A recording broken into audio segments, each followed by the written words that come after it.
It's now 6 o'clock, and if you would, please take your cell phones and cut them off or put them on vibrate so it doesn't disturb later on.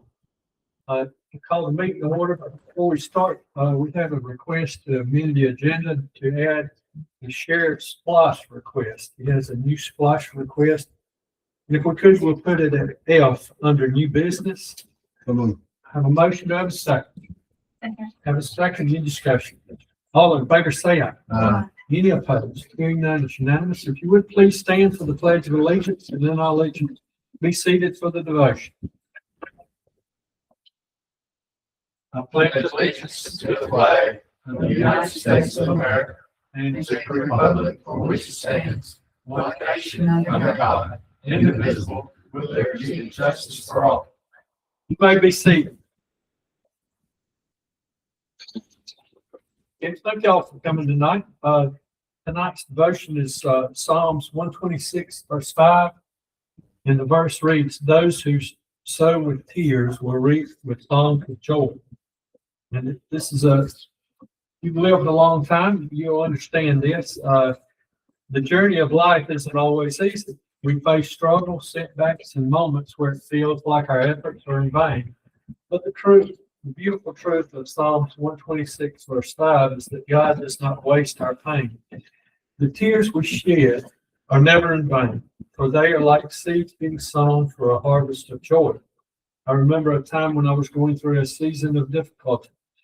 It felt like everything was falling apart, and I couldn't see how any good could come from it. Yet, looking back, I realized that the moments of struggle were the very things that cultivated a deeper joy in me. God used the pain to refine me, teach me, and ultimately bring me to a place of greater peace and happiness.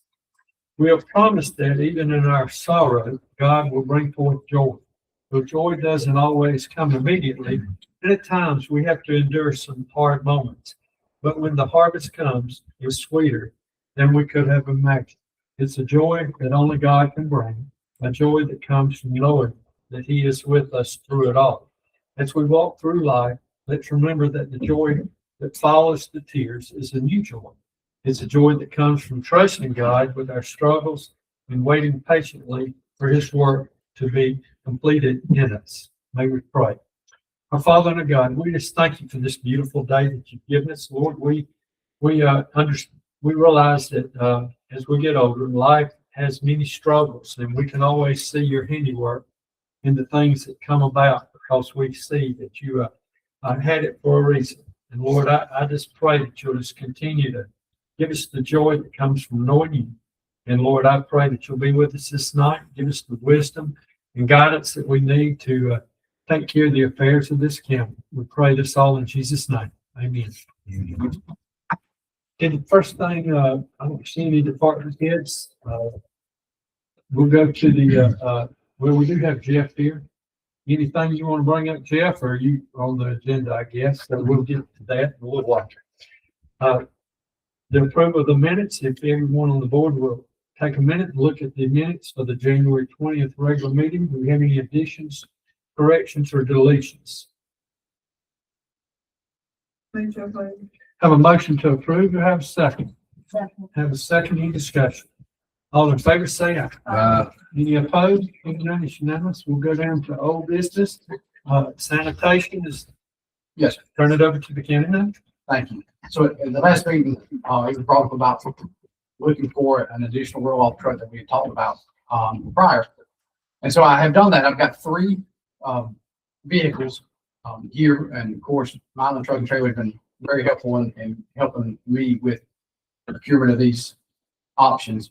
The one of interest, though, is the 2019 Freightliner. It does have a Cummins engine and an Allison automatic transmission. It does have 257,000 miles. They're asking $129,000. Some of the other options, just kind of a comparison, would be a 2024 Mack with 50,000 miles, $220,000, and then a 2016 Volvo with 440,000 miles, and they're asking $80,000. What kind of motors in that Volvo? Is it pre-dev? No, sir. Not a 2016, no, sir. Okay.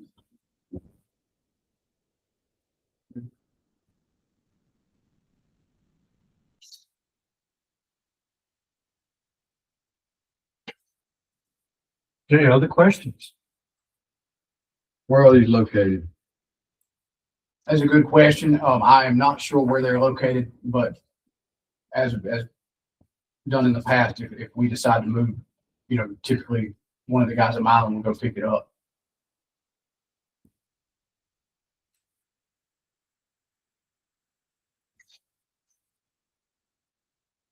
I was just wondering if they were up where a lot of salt was at. What I've seen a lot from Milan is a lot of Florida trucks. That's where the last one, the other one we got, not the Pete, but the other one came from, which I believe is Freightliner also. Connor, we can't hear you. I guess mine was the one with the problem. But anyway, no worries.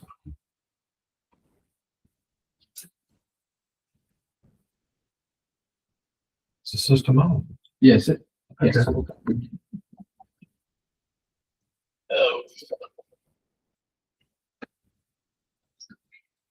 You looking to buy one or two now? One. Because we actually have two right now that Peterbilt we got from Lawrence County was intended to be the backup if we ever had any issues. At the time when we bought the first Freightliner, that was the only one that was available at that time. So we bought that Pete from Lawrence County, which was their backup to use as our backup.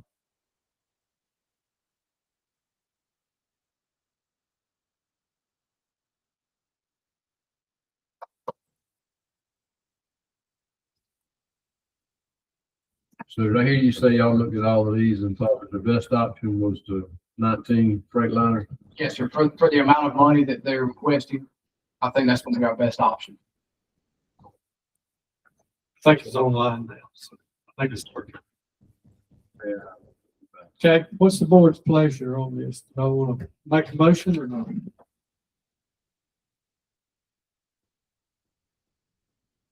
I move about a Freightliner.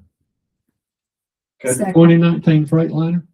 Okay, do we have a second? Second. Have a second, any discussion? All in favor, say aye. Any opposed? Hearing none, it's unanimous. Let's go to the library board appointment. Turn it over to the county manager. At the last meeting, I informed you that we had a vacancy.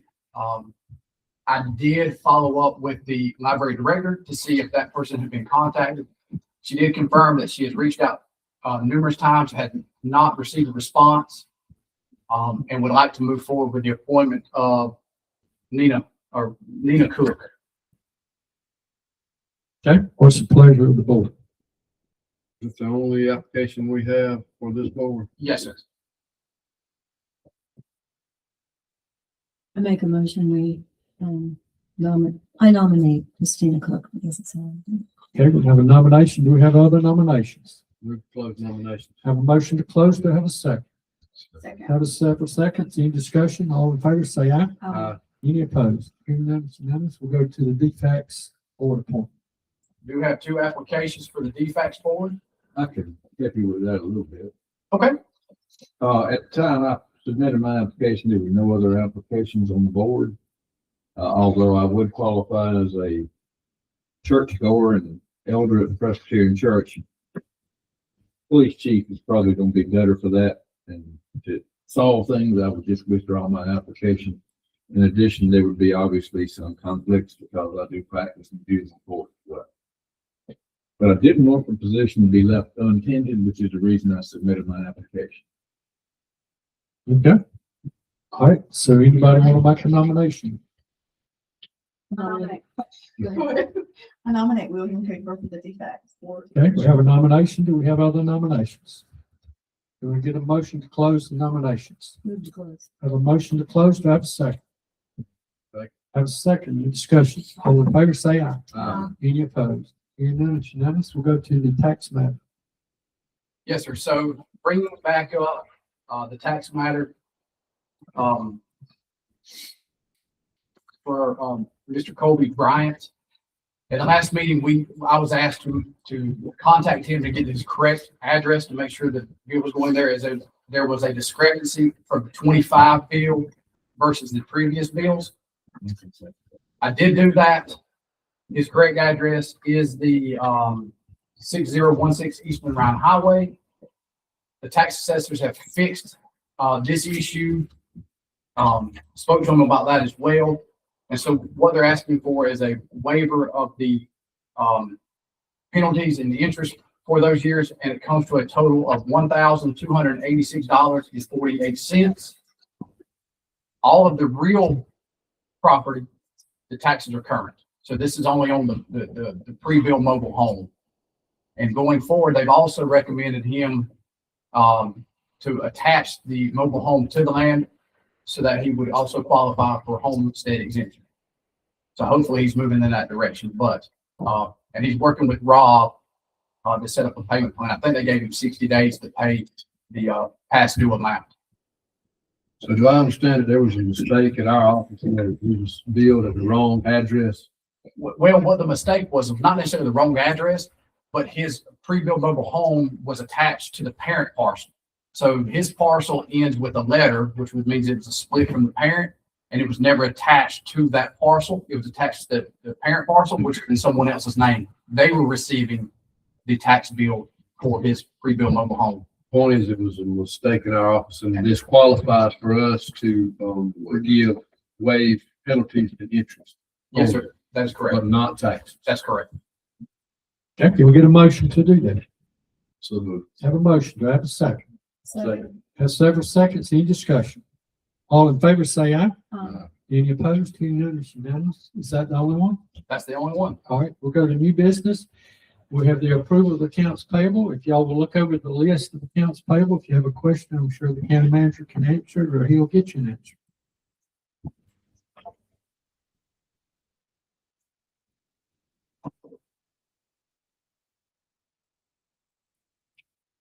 Do we have any questions on the accounts payable? move to approve. Have a motion to approve the accounts payable. Do I have a second? Second. Have a second. Any discussion? All in favor, say aye. Aye. Any opposed? Hearing none, it's unanimous. If you have a question this week on it, you can still, I'm sure, ask the county manager. He'll be glad to find out find the answer to your question. We'll go to B, the jury bailiff salaries. Turn it over to the county manager. Yes, sir. So back in September, when the grand jury convened, they did put forth an order to increase the bailiff pay from $55 per diem to $95 per diem. And also recommended that the jury pay be raised from $25 per diem to a $35 per diem. And in order to enact that, I would like a vote from you all to put that in place. Okay, do we have any questions for the county manager? How much of an income increase is that gonna be? Yeah.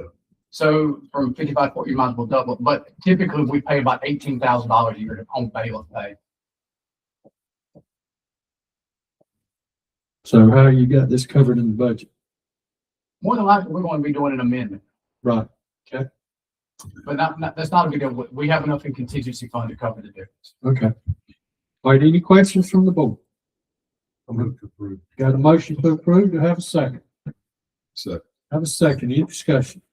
All in favor, say aye. Aye. Any opposed? Hearing none, it's unanimous. We'll go to the 2026 surplus items. I believe you have a list for us on the sheet. Yes, sir. Y'all should have the list. Those are the pieces of equipment or vehicles that, through department head meetings, we have realized there are surplus or vehicles that may have some issues or equipment that may have some issues that we are looking to dispose of this year. I would like to plan to have an auction in March. Okay, do we have any questions for the county manager? Can we get a motion to approve? So moved. Have a motion, do I have a second? Second. Have a second, any discussion? All in favor, say aye. Any opposed? Hearing none, it's unanimous. We'll go down to the City of Eastman annexation on Congo Lane. I think everybody's got that in their email packet. So you see that information. So do we have any questions for the county manager? What's the board's pleasure? You all want to approve this?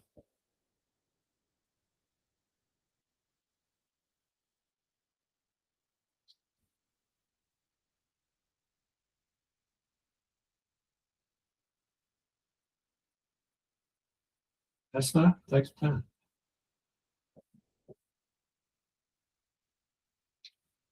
Did you know that? Councilman, you've been over with this several times. What's the process here and the reasons for approval or not approval?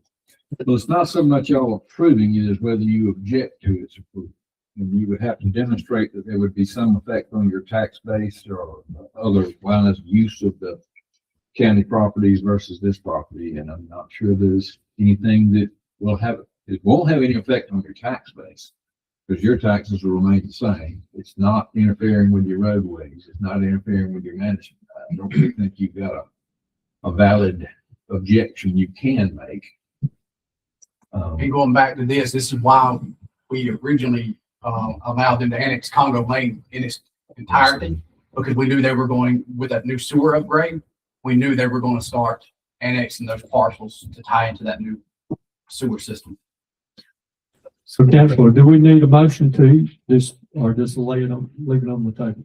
Well, if you don't object to it, it goes through anyway. Right. I know it's a 30-day period. If I remember right. You can accept it, which would accelerate the process with them a little bit.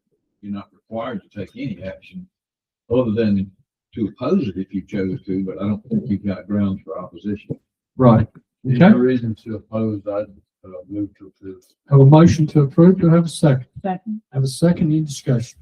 All in favor, say aye. Aye. Any opposed? Hearing none, it's unanimous. We'll go to the airport tax request. Turn it over. Yes. Your chairperson. All right, so I think it's working. Hello? Yeah. So I was voted in as the new chairman of the airport authority. So Sherry's on our board with us. And I'm here to make a formal request today for the match for our new project. You may have saw this on the news about maybe a year and a half ago, but we were required by the FAA to upgrade the lighting, the LED lighting. Lighting there is probably 20 plus years old, so incandescent bulbs. So we're required. And the state gave us a 75-25 match and funded that for us. So our total request today is $168,570. And that takes us all the way through the design and also implementation of the new lighting on the facility. You asked me, Connor, what were the other matches that we will have coming up. We have also mandated by the FAA is an airport layout plan, which total cost $169,231. Our match is $4,293.27. And the last project is the North Stub Taxiway, which is a total of $418,000. Our match is $11,000. So the total for this year is $183,863. But today, the only thing we're requesting is $168,570. And on the matches, so this question's come up about the airport authority. On this match, we're in the process in our own operating money of putting in a new door on, remember the old spec building at this airport. So now we're having to upgrade that door. It costs about 60. The original bid from Graydon Studs to 60,000 plus, as Sharon knows, we think it's more like 70 or 80,000. We're widening that door and raising, making that door taller so we can now accommodate corporate jets to try to get it self-sustaining where, which that's why some of our match money is going for that new door. So we use about 80 grand of our money for that. Okay. The question's like 168,570. That's the total match on the lighting project. Correct. The Okay. total project 674,280. State's paying the difference. Right. Okay. I just saw the first invoice for the design bid, so I just making sure it was all in the total. All right. Any questions from the board? All right, service delivery says, county and city split is 50-50, all contributions to the airport. Have you asked the city of Eastman? We have asked the city of Eastman. Okay. And they said they have no funds at this time. Okay. What's the board's pleasure? Make motion we do.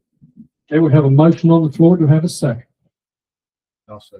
Have a second, any discussion? All in favor, say aye. Aye. Any opposed? Hearing none, it's unanimous. Thank you for coming, we appreciate Thank it. you. And I want to follow that up, just so y'all know that T-Splosh,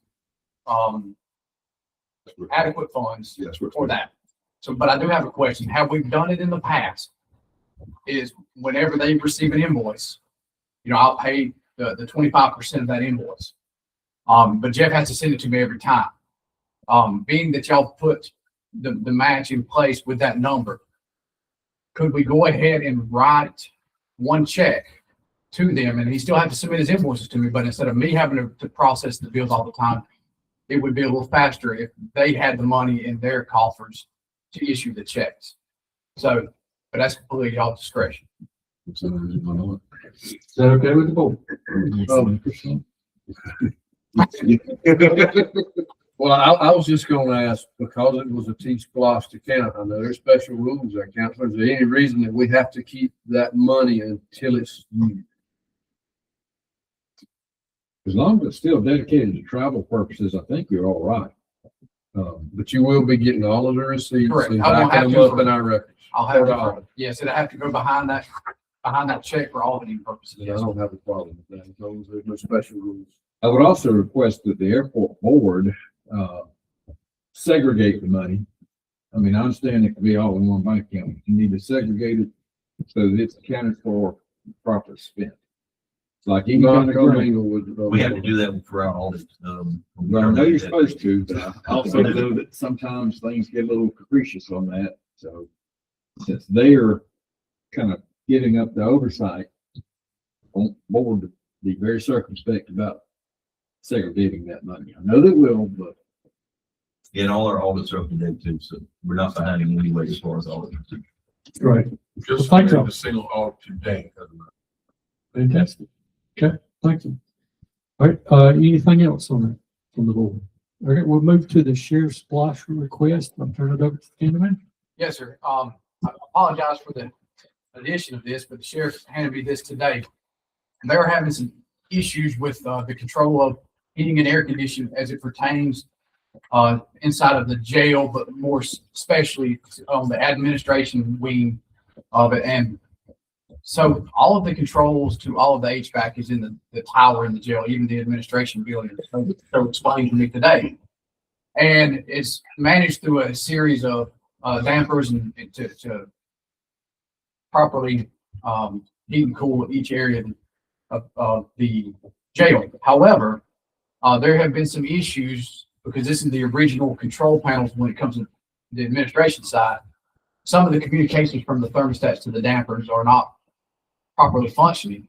And as such, right now they have rigged up in the air handlers for the administrative waves just to prop them open to get the temperature regulated.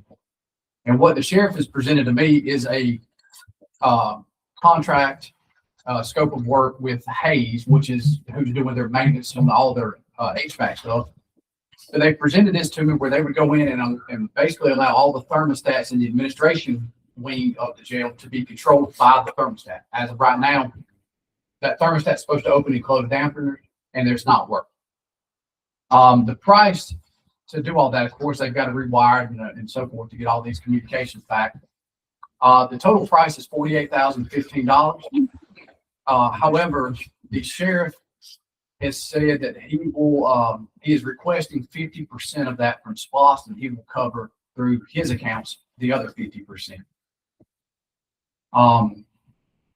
So that being said, we would be responsible for the 25 due upon equipment delivery, and then the 25 due upon completion.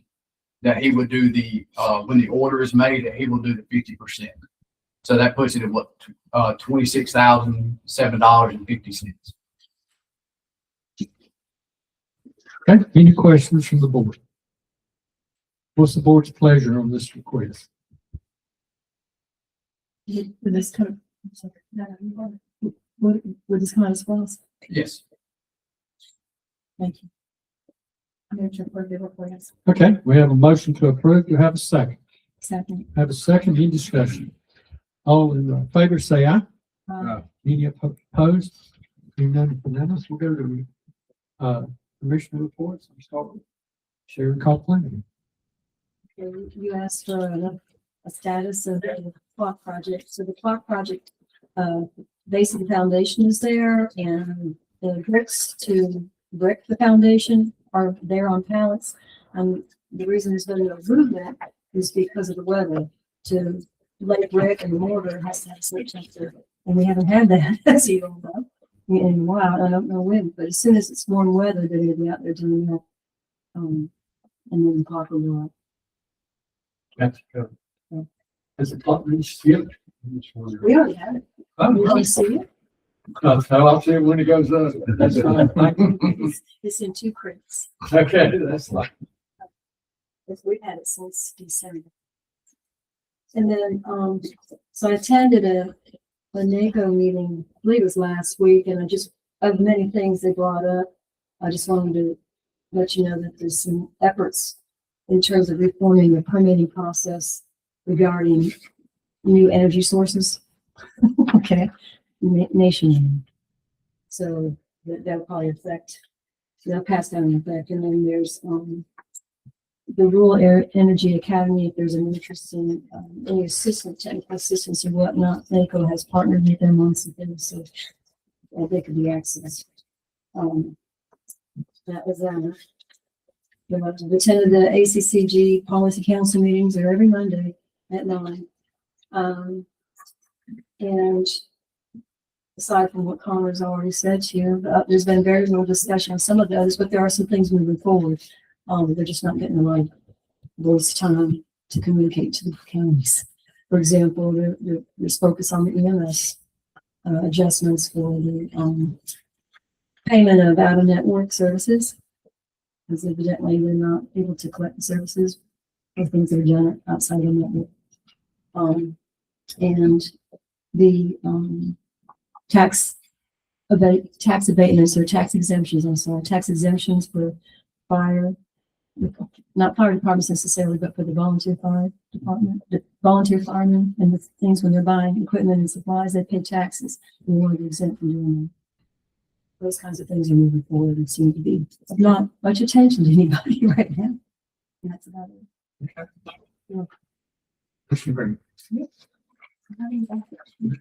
I do. Yeah. Dodge County Landing, old Dodge County Landing. We got several complaints from citizens down that way. One, if y'all remember, we opened up a new landing, a half a mile north of there, more or less, called Uchis, because that one, river is actually, it's turned into Oxbow Lake there. Some of the flow, at least in some portions of the year, all of the flow is going a different direction, and the landing is pretty well unusable. Not that it's never used at a high time. I think it is used by some, but most people now are going to the new landing because it's functional anytime. So, we have property there that is still pretty much vacant, not being used as a landing very much, but we do have a trash can down there for that community. It's like a couple of them, is that right? 2. And, because the trash cans are closed almost everywhere else, on the weekends when demand sites are not happening, people are coming down there and dumping, whether it be trash and overflow. We had a call a week before last about a couple of washing machines and dryers. The same issues we've had everywhere else, that it was free to dump at any time. So one request is that we move the trash cans. And I don't think this is mandated, but what I would like to see is in my district is maybe we put some signs down there said this can are possibly going to be moved, and direct people to come to the next 2 consecutive meetings. So that's at least a month of signs being up. So if somebody can demonstrate that they're going to be harmed in some kind of way because there's not cans, we need to give them at least time and warning before we move. That's one of the things. Second request is there's actually a well on that property the county used. I think way back there was a sportsman's club or something, and the county allowed them to drill a well. And Connor, am I right? In the county pays the light bill for that well? That's correct. Okay. I think it was used for people who were visiting the river. They could clean their fish, whatever. Well, somehow in the past, and I don't know when this was happening, at least a couple of houses are using water out of that community.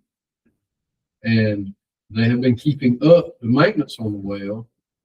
I think we're still paying the light bill, is that right? That's correct. Their request is let them purchase that very small portion of property, well and all, and they will keep it up. They feel like it's not being used for landing purposes anymore. And they would like to know how they could acquire it. And I said I would inquire, and John's gonna be the one that has to do the research on whether it was given or bought or what the steps are to do that. So that's 2 requests I got from that community. And I can go ahead and do the background on that. I've been doing on some of the schools, the polling places anyway. Every time that. And on those polling places, it's way back. I'm assuming this will be too, because it's probably been a landing as long as there's been a river there and people around here. Well, my father used to have one in dock, house undocked, so I can tell you, it's been there for at least 67 years. That's the 2 things I have on that. Does anybody have an issue with putting a sign up for cans and saying these may be removed? If you have questions, please attend the next meeting. I don't hear anything, so we'll, And I'll that's the go county manager to take care of that. ahead And and then get history. that's the county attorney to look into that property. Anything else in under commissioner reports, Mr. Jones? Okay, all right, we'll turn it over to the county manager for the county manager report. I have quite a bit. Give y'all a legislative update. So there's been quite a lot of bills as it relates to data centers, and a couple of them, such as Senate Bill 408, updates the sunset date of the data center sales and use tax exemption from January 2032. It advances that date to January 1st, 2027. House Bill 1012 forbids any local government from issuing a permit that would authorize the construction of a data center until after March 1st, 2027. One that was interesting to me is that there's House Bill 997. It increases the state's daily reimbursement paid by the state to counties for housing inmates from $7.50 per day to $50 per day. And it also limits the time that the Department of Community Supervision can hold inmates in a county facility to 30 days and prohibits inmates from serving sentences in a county jail. Senate Bill 382 repeals the option for local governments to opt out of 581, which is the floating homestead exemption. House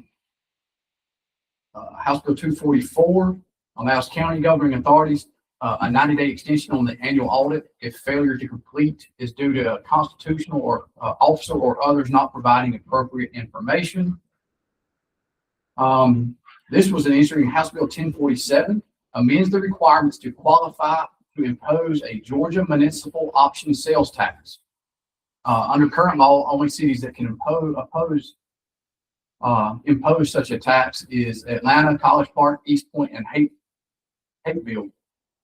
The revenues for this particular sales tax are intended to fund water and sewer expansion projects and maintenance. This is my favorite one, and maybe y'all catch the line, but Senate Bill 422, sponsored by Senator Tim Bearden, requires municipal elections to occur in even numbered years to match state and federal elections. May I comment on that? Yeah, One of the comments made on that is that it actually I think that's the one that will remove the financial responsibility from municipalities in elections. correct. That's correct.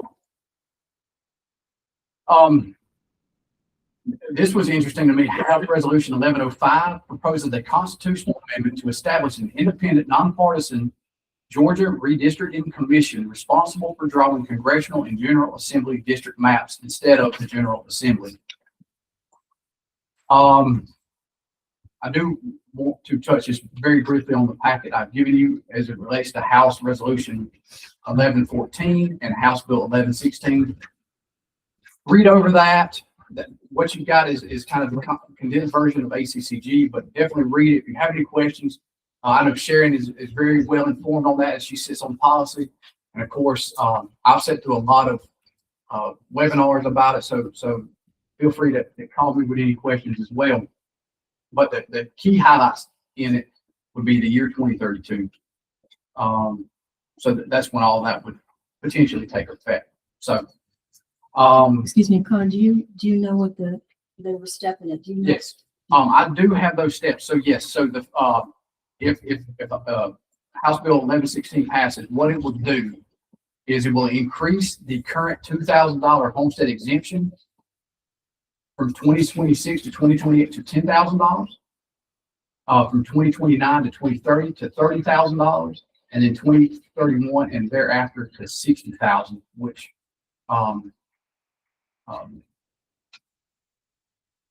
pretty substantial. So anyway, so there's just a lot of good information there. On the back of it, you have a spreadsheet. That was some data that was submitted by the wind gap system from each county. I did confirm that amount. That amount from the SPOS is correct, as it obtains from fiscal year 25 on how the SPOS is collected. So, but just read it because I know it's going to be a topic of discussion, but I want to make sure y'all are well informed prior to discussion. Okay, may I say something on that? The importance of that is if this goes the way that we are talking about it right now, is that SPOS is uses it's a 1 cent tax, and they're just using it as an example of what sort of money we would have to have a penny tax or some other sources to make up the difference. How if we had a 1 cent penny tax, how much we would be able to get to help with making up the difference in lost revenue from homestead exemptions.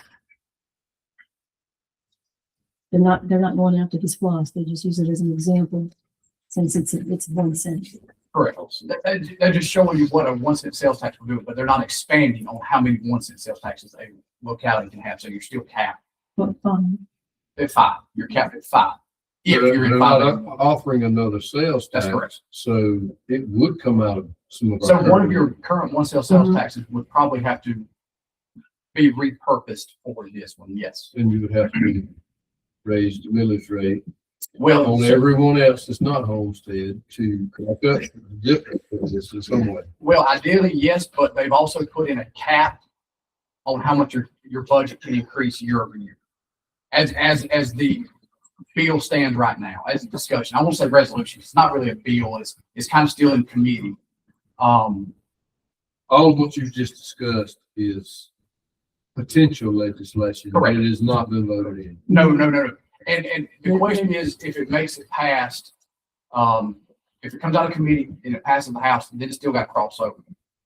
So that's the interesting thing. Now, of course, I was hunting with a bunch of people today, is all of these things start in Ways and Means, and the committee Ways and Means, and their Ways and Means don't seem to be working right now.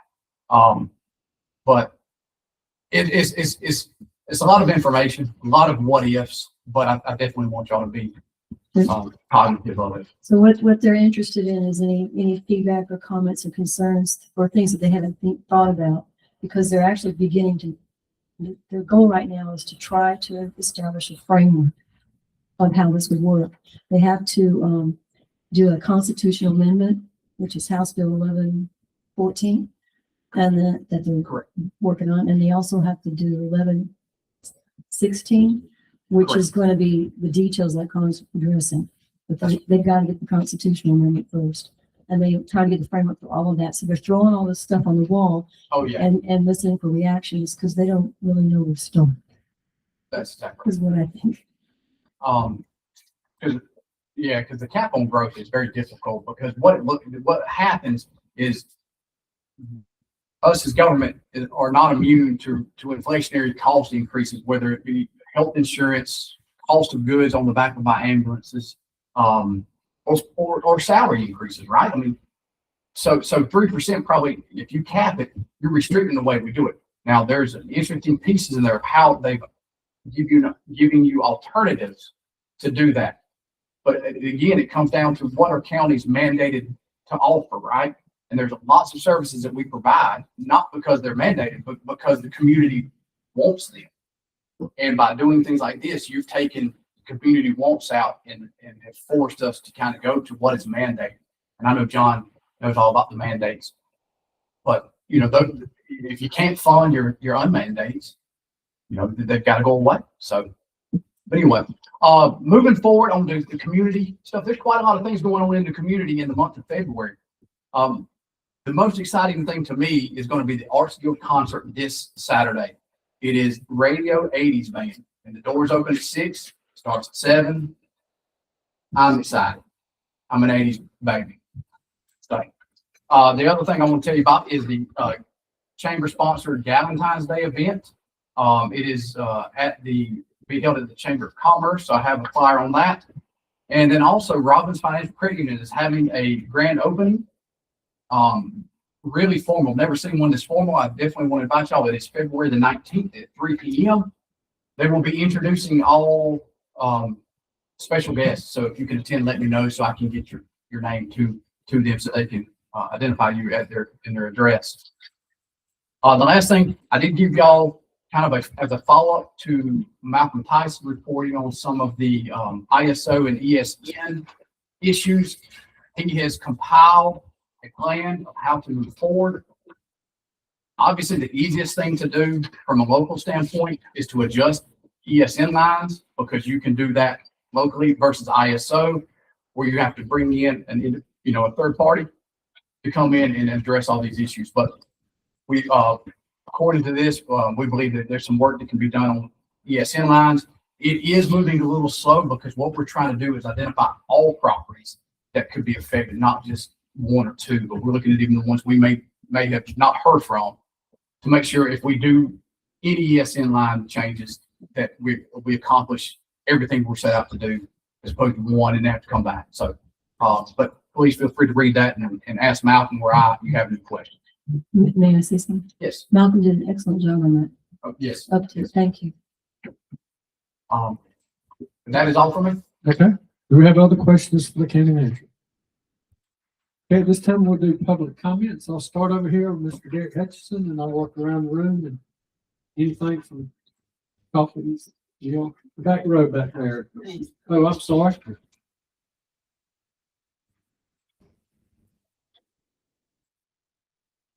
Starting my 13th book. You need to use the microphone. Y'all don't, It's on the y'all table. don't, y'all It's on the don't. table. It's on the table. I know, but guess It's on the what? table. People in the back can't hear. Okay, I know. We can't hear y'all. That's my Well, point. We just want to make That sure is my people can hear you. point, is that I have gone to the radio station once a month. Every time I go, Greg pushes this thing right here. You've been, Derek? I know you have. Right here. I think I've got everyone in here for age. I think, pretty much. I wear bilateral hearing aids, but I still come. But my notes are getting less and less because you all are speaking this far away. And when I was teaching middle school, it was called RCSU. Rude, crude, and socially unacceptable. If nothing else, it is a disability issue for not only me and Mitchell and the rest of these folks that can't hear. Jeff over here's got hearing aids, and I'm sure that there are others that have hearing aids. So you are not paying any attention to the disability end of this instrument. Now, I've not been here. I checked my book. I'm sorry. I've been out since December. But I tried to listen on whatever you've got. So if you want the public to hear what you're saying in a public meeting, then you need to either put them up or just don't have a public meeting. Anybody else? Okay. All right, on the back row back there. You okay? Front row, Gene. Okay, all right. Can we get a motion to adjourn? Got a motion and a second, any discussion, all in favor say aye. Any opposed, hearing none, it's none, we're not adjourned, thanks all for coming.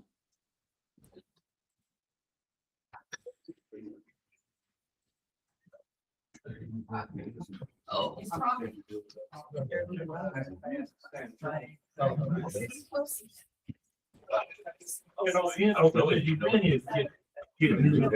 Down in here.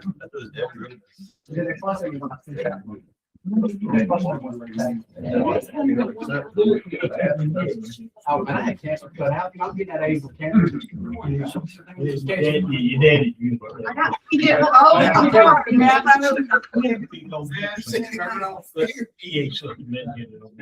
I had been already about it.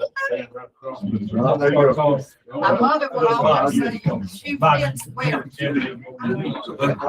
Doing good?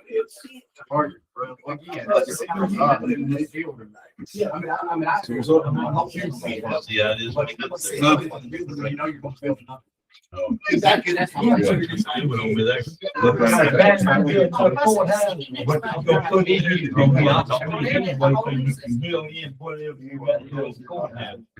I just want to say thank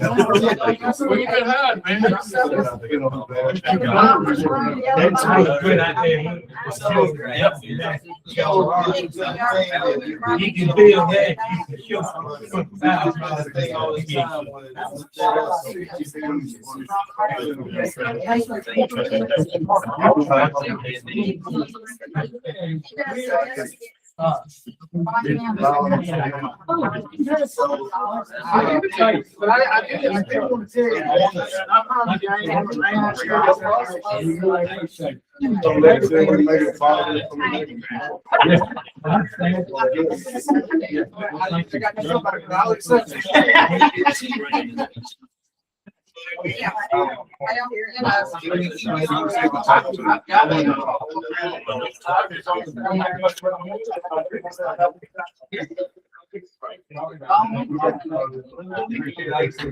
Who's the library 14 put here?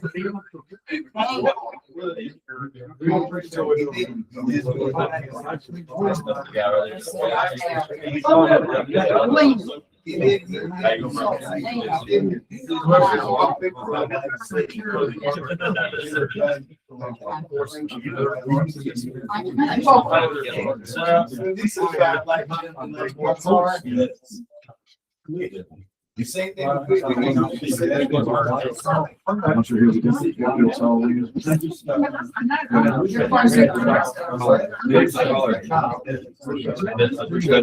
So anyway, Oh, come on. Oh, there you go. he- Oh, really? Yeah, I don't think it's safe.